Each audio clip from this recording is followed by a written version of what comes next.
Pernah nggak kita lagi di tempat umum, anak kecil kita lagi aktif, lagi explore, lalu ada yang bilang, "Ih, anaknya kayak monyet." Dan di momen itu sebenarnya lagi ada dua perasaan yang sama-sama nyata terasa. Di satu sisi, orang dewasa mungkin memang terganggu karena dengar suara keras, anak kecil lari-larian, bikin suasana jadi nggak nyaman. Dan jujur aja, merasa terganggu itu hal yang wajar. Marah itu boleh loh, ngerasa nggak nyaman itu juga manusiawi. Tapi cara kita menyampaikan ketidaknyamanan itu yang akan menentukan apakah kita sedang menjaga adab atau melukai fitrah anak. Hari ini di Parenting Labs kita nggak cuma ngomong dari sudut pandang orang tua, tapi juga dari sudut pandang orang lain.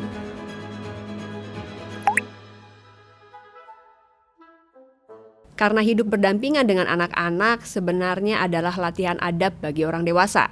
Dan parenting berbasis fitrah bukan hanya tentang mendidik anak, tapi juga mendewasakan cara kita sebagai orang dewasa bersikap kepada anak-anak. Kita perlu jujur dulu nih, karena nggak semua orang siap dengan energi toddler. Mereka berisik, mereka bergerak terus, kadang bikin capek banget, tapi Islam nggak pernah ngelarang kita merasa terganggu. Dalam Al-Quran, Allah memuji orang yang salah satunya dapat mengendalikan amarah dan memaafkan kesalahan orang lain. Bukan berarti mereka nggak marah, tapi mereka mampu mengendalikan amarahnya lalu memilih untuk memaafkan. Artinya marah itu boleh dong sebenarnya, dan merasa terganggu itu wajar. Tapi kita juga perlu melatih cara menyampaikan rasa ketidaknyamanan kita tanpa merendahkan manusia lain, terutama anak kecil. Dalam parenting berbasis fitrah, toddler atau batita memang banyak tingkah. Kadang gak bisa diem, kadang tiba-tiba nyamperin orang sambil mangap, ngeliatin dari atas sampai bawah. Kadang kita sendiri bingung, ini anak lagi mikir apa sih? Pokoknya random banget.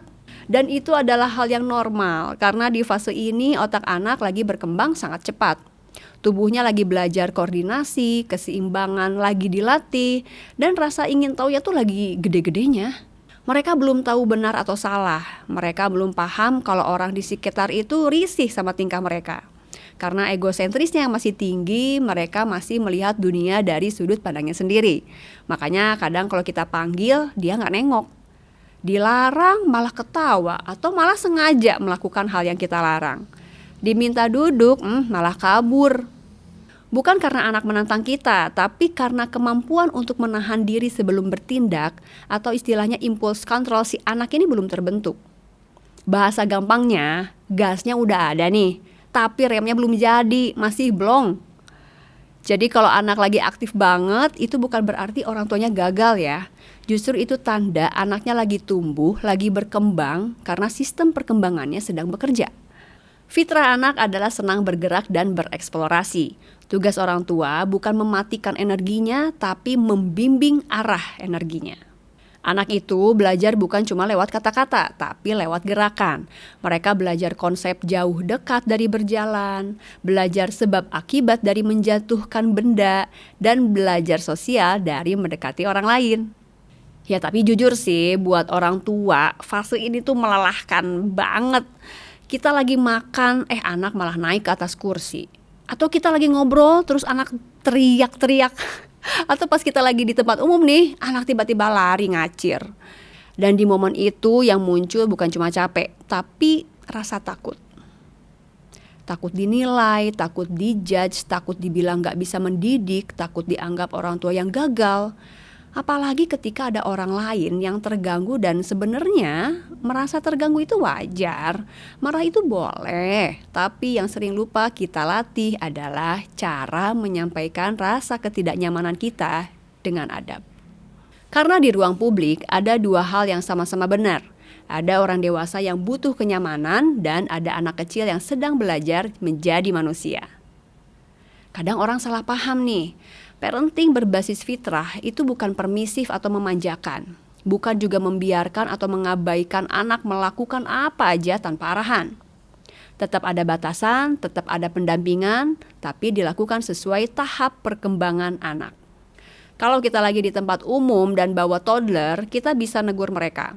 Bukan dengan cara teriak dari jauh, bukan mempermalukan anak, tapi mendekat dulu, menyentuh lalu membimbing mereka. "Nak, suaranya pelan ya, soalnya kita lagi di tempat umum. Sayang, jangan lari-lari di sini, nanti pindah lari-larinya ya. Kalau di sini nanti kepala kamu kejeduk." Atau lain sebagainya.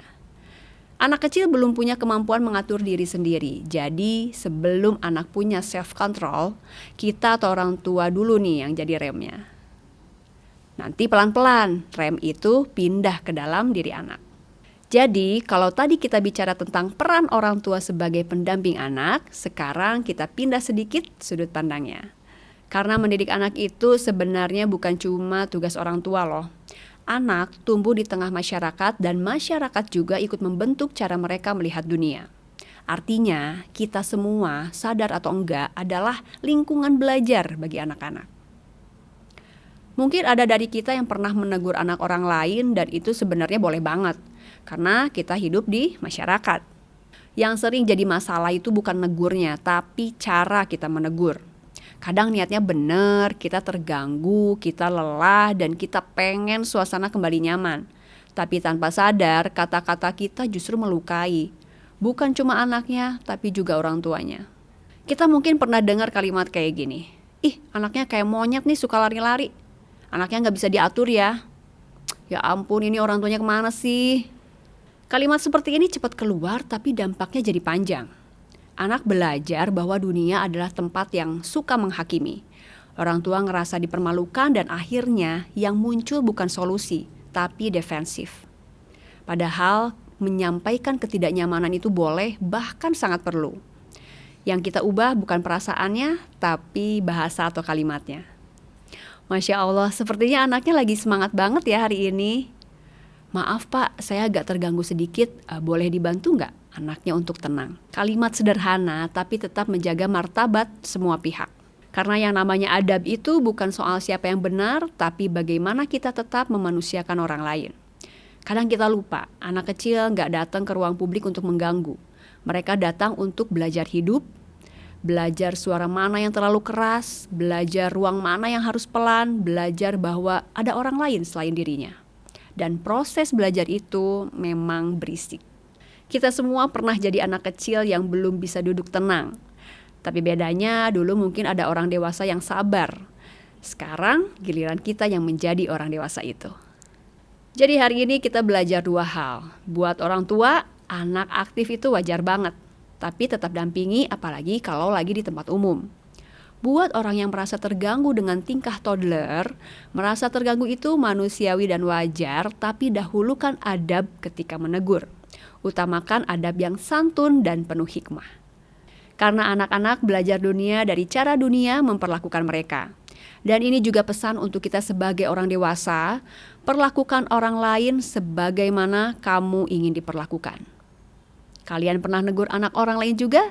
Share di komentar, dan buat kalian yang mau komen apapun, dahulukan adab juga ya. Terus belajar, tetap waras dan bahagia, sampai ketemu di Parenting Labs selanjutnya.